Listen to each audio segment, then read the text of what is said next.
ओम शांति 10 जुलाई 2025 प्रातः मुरली शिव भगवानकर मधुर महावाक्य।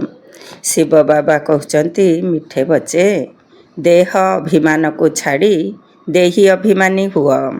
देही अभिमानी मान को ही ईश्वरीय संप्रदाय कहुचे। देह अभिमान को छाड़ी देही अभिमानी हुआ। देही अभिमानी मान को ही ईश्वरीय संप्रदाय कहुचे। प्रश्न तुमे माने एबे जो सत्संग करुछ ताहा अन्य सत्संग गुड़िक ठारू भिन्न किपरि? तुमे माने एबे जो सत्संग करुछ ताहा अन्य सत्संग गुड़िक ठारू भिन्न किपरि? उत्तर यह ही एकमात्र सत्संग जोठी तुमे माने आत्मा एवं परमात्माकर ज्ञान शुणुछ। एठारे पाठ पढ़ा जाउछे। लक्ष्य एवं उद्देश्य मध्य सम्मुखरे रहिछे। अन्य सत्संग गुड़िकरे ना पाठ पढ़ा जाउछे ना कौनसी लक्ष्य रहिछे। ओम शांति। रूहानी संतान मानक प्रति रूहानी बाबा बुझाउछन्ति। रूहानी संतान माने शुणुछन्ति। प्रथमे प्रथमे बाबा बुझाउछन्ति जेते बेले भी बसुछ निजको आत्मा भावी बस। देह भाव नाही। देह अभिमानी को आसुरी संप्रदाय कुहाजाए एवं देही अभिमानी मान को ईश्वरीय संप्रदाय कुहाजाए। ईश्वरंकर देह नाही। से सर्वदा आत्मा अभिमानी अटंती। से हेले परम आत्मा समस्त आत्मा मानकर पिता। परम आत्मा अर्थात सबुठारु उच्च। मनुष्य जेतेबेले सर्वोच्च भगवान कहउछन्ति तेबे बुद्धि रे आसुछि से निराकार लिंग रूप अटंती। निराकार लिंगंकर पूजा मध्य हेउछि। से हेले परमात्मा अर्थात समस्त आत्मा मानक ठारु उच्च। से मध्य आत्मा अटंती किंतु सर्वोच्च आत्मा अटंती। से जन्म मरणर चक्र रे आसु नाहंती। बाकी समस्ते पुनर्जन्म नेउछन्ति। समस्ते तांकर रचना अटंती। रचयिता तो एकमात्र बाबा अटंती। ब्रह्मा विष्णु शंकर मध्य तांकर रचना। समस्त मनुष्य सृष्टि मध्य रचना। रचयिता को बाबा कुहाजाए। पुरुष को मध्य रचयिता कुहाजाए। स्त्री को पोष्य करिथांती पुणी तांको ठारू संतान सृष्टि करी पालना करिथांती। बास विनाश करती नहीं। आउ जो धर्मस्थापक अछंती से माने मध्य सृष्टि करुछंती पुणी तांकर पालना करुछंती किंतु विनाश केही भी करुनाहांती। बेहदर बाबा जहाँ को परमात्मा कुहा जाउछि। आत्मा परि परम पिता परमात्मा का रूप मध्य बिंदु अटे। बाकी भक्ति मार्ग रे पूजा निमते एते बड़ लिंग तैयारी करुछंती। नचेत बिंदुर पूजा किपरि होई पारिबो?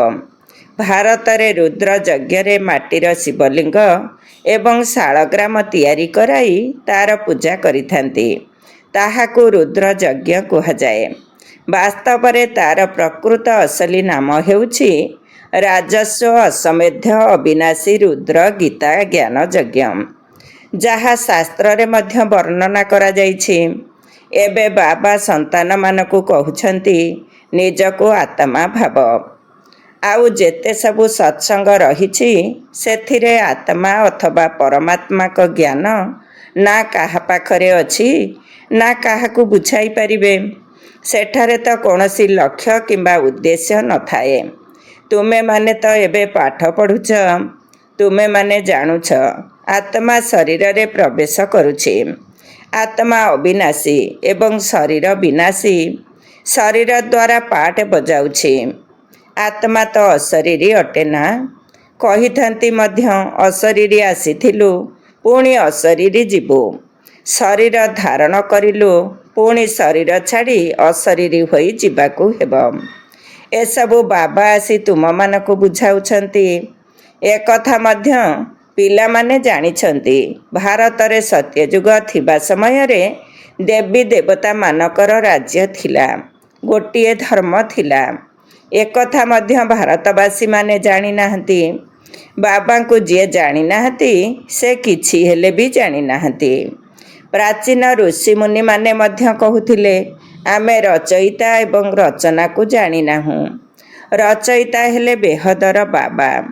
ସେ ହିଁ ରଚନାର ଆଦି ମଧ୍ୟ ଅନ୍ତକୁ ଜାଣିଛନ୍ତି। ଆରମ୍ଭରୁ ଆଦି କୁହାଯାଏ, ମଝିକୁ ମଧ୍ୟ। ଆଦି ହେଉଛି ସତ୍ୟଯୁଗ, ଯାହାକୁ ଦିନ କୁହାଯାଏ। ପୁଣି ମଧ୍ୟରୁ ଅନ୍ତ ପର୍ଯ୍ୟନ୍ତ ହେଉଛି ରାତି।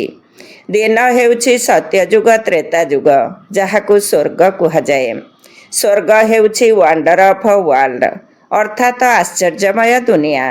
ଭାରତ ହିଁ ସ୍ୱର୍ଗ ଥିଲା, ଯେଉଁଠି ଲକ୍ଷ୍ମୀ ନାରାୟଣ ରାଜତ୍ୱ କରୁଥିଲେ, ଯାହାକୁ ଭାରତବାସୀ ଜାଣିନାହାନ୍ତି। ବାବା ଏବେ ସ୍ୱର୍ଗର ସ୍ଥାପନା କରୁଛନ୍ତି। ବାବା କହୁଛନ୍ତି, ତୁମେ ନିଜକୁ ଆତ୍ମା ଭାବ। ମୁଁ ଫାଷ୍ଟ କ୍ଲାସ୍ ଆତ୍ମା ଅଟେ। ବର୍ତ୍ତମାନ ମନୁଷ୍ୟ ମାତ୍ରକେ ସବୁ ଦେହ ଅଭିମାନୀ ଅଟନ୍ତି। ବାବା ଆସି ଆମକୁ ଆତ୍ମ ଅଭିମାନୀ କରାଉଛନ୍ତି।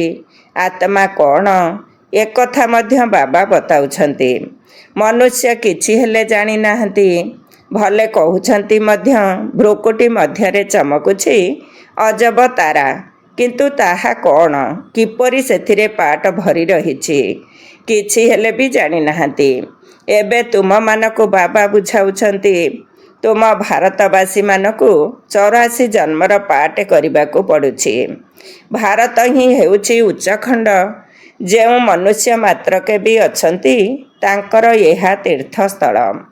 ସମସ୍ତଙ୍କର ସଦ୍ଗତି କରିବା ପାଇଁ ବାବା ଏଠାକୁ ଆସିଥାନ୍ତି। ରାବଣ ରାଜ୍ୟରୁ ମୁକ୍ତ କରି ପଥ ପ୍ରଦର୍ଶକ ହୋଇ ନେଇଯାଉଛନ୍ତି। ମନୁଷ୍ୟ ତ ଏମିତି କହିଦେଉଛନ୍ତି, ଅର୍ଥ କିଛି ହେଲେ ବି ଜାଣିନାହାନ୍ତି। ଭାରତରେ ପ୍ରଥମେ ଦେବୀ ଦେବତା ଥିଲେ, ତାଙ୍କୁ ହିଁ ପୁଣି ପୁନର୍ଜନ୍ମ ନେବାକୁ ପଡ଼ୁଛି। ଭାରତବାସୀ ହିଁ ଦେବତା, ପୁଣି କ୍ଷତ୍ରିୟ ବୈଶ୍ୟ ଶୂଦ୍ର ହେଉଛନ୍ତି, ପୁନର୍ଜନ୍ମ ନେଉଛନ୍ତି ନା। ଏହି ଜ୍ଞାନକୁ ସମ୍ପୂର୍ଣ୍ଣ ରୂପେ ବୁଝିବା ପାଇଁ 7 ଦିନ ଲାଗୁଛି। ପତିତ ବୁଦ୍ଧିକୁ ପବିତ୍ର କରିବାକୁ ହେବ। ଏହି ଲକ୍ଷ୍ମୀ ନାରାୟଣ ପବିତ୍ର ଦୁନିଆରେ ରାଜତ୍ୱ କରୁଥିଲେ ନା। ତାଙ୍କର ହିଁ ରାଜ୍ୟ ଭାରତରେ ଥିଲା। ସେତେବେଳେ ଅନ୍ୟ କୌଣସି ଧର୍ମ ନଥିଲା, ଗୋଟିଏ ହିଁ ରାଜ୍ୟ ଥିଲା। ଭାରତ କେତେ ସାହୁକାର ଥିଲା। ହୀରା ନୀଳାର ମହଲ ଥିଲା। ପୁଣି ରାବଣ ରାଜ୍ୟରେ ପୂଜାରୀ ହୋଇଛନ୍ତି। ଭକ୍ତି ମାର୍ଗରେ ଏହି ମନ୍ଦିର ଆଦି ତିଆରି କରିଛନ୍ତି। ସୋମନାଥଙ୍କର ମନ୍ଦିର ଥିଲା ନା? ତେବେ ଗୋଟିଏ ମନ୍ଦିର ତ ନଥିଲା। ଏଠାରେ ମଧ୍ୟ ଶିବ ମନ୍ଦିରରେ ଏତେ ହୀରା ନୀଳା ଥିଲା, ଯାହାକୁ ମହମ୍ମଦ ଗଜନୀ ଓଟରେ ଭରି କରି ନେଇଗଲା। ସତ୍ୟ ଯୁଗରେ ଏତେ ଧନ ସମ୍ପତ୍ତି ଥିଲା ଯେ ଓଟ କ'ଣ, କେହି ଲକ୍ଷ ଲକ୍ଷ ଓଟ ଆଣିଲେ ମଧ୍ୟ ସବୁ ନେଇପାରିବେ ନାହିଁ। ସତ୍ୟ ଯୁଗରେ ସୁନା ହୀରା ନୀଳାର ତ ଅନେକ ମହଲ ଥିଲା। ମହମ୍ମଦ ଗଜନୀ ତ ଏବେ ଆସିଛି। ଦ୍ୱାପରରେ ମଧ୍ୟ କେତେ ମହଲ ଆଦି ହେଉଛି, ତାହା ପୁଣି ଭୂମିକମ୍ପରେ ମାଟି ତଳେ ଦବି ଯାଉଛି। ରାବଣର କୌଣସି ସୁନାର ଲଙ୍କା ନଥିଲା। ରାବଣ ରାଜ୍ୟରେ ତ ଭାରତର ଏହିପରି ଅବସ୍ଥା ହୋଇଯାଇଛି। 100 ଶତକଡ଼ା ଅଧର୍ମୀ, ଅସତ୍ୟ, ଧନହୀନ, ପତିତ ବିକାରୀ। ନୂଆ ଦୁନିଆକୁ ନିର୍ବିକାରୀ ଦୁନିଆ କୁହାଯାଏ। ଭାରତ ଶିବାଳୟ ଥିଲା, ଯାହାକୁ ୱାଣ୍ଡର ଅଫ ୱାର୍ଲଡ, ଆଶ୍ଚର୍ଯ୍ୟମୟ ଦୁନିଆ କୁହାଯାଏ। ସେଠାରେ ବହୁତ କମ ମନୁଷ୍ୟ ଥିଲେ। ଏବେ ତ କୋଟି କୋଟି ମନୁଷ୍ୟ ଅଛନ୍ତି। ତେବେ ବିଚାର କରିବା ଦରକାର ନା। ଏବେ ତୁମେ ତୁମ ସନ୍ତାନମାନଙ୍କ ପାଇଁ ଏହା ହେଉଛି ପୁରୁଷୋତ୍ତମ ସଙ୍ଗମ ଯୁଗ। ଯେବେ ବାବା ଆସି ତୁମକୁ ପୁରୁଷୋତ୍ତମ ପାରସ ବୁଦ୍ଧି କରାଉଛନ୍ତି। ବାବା ମନୁଷ୍ୟରୁ ଦେବତା ହେବା ପାଇଁ ତୁମକୁ ସୁମତ ଦେଉଛନ୍ତି। ବାବାଙ୍କ ମତ ନିମନ୍ତେ ହିଁ ଗାୟନ କରାଯାଉଛି। ତୁମର ଗତିମତି ନିଆରା। ଏହାର ଅର୍ଥ ମଧ୍ୟ କେହି ଜାଣିନାହାନ୍ତି।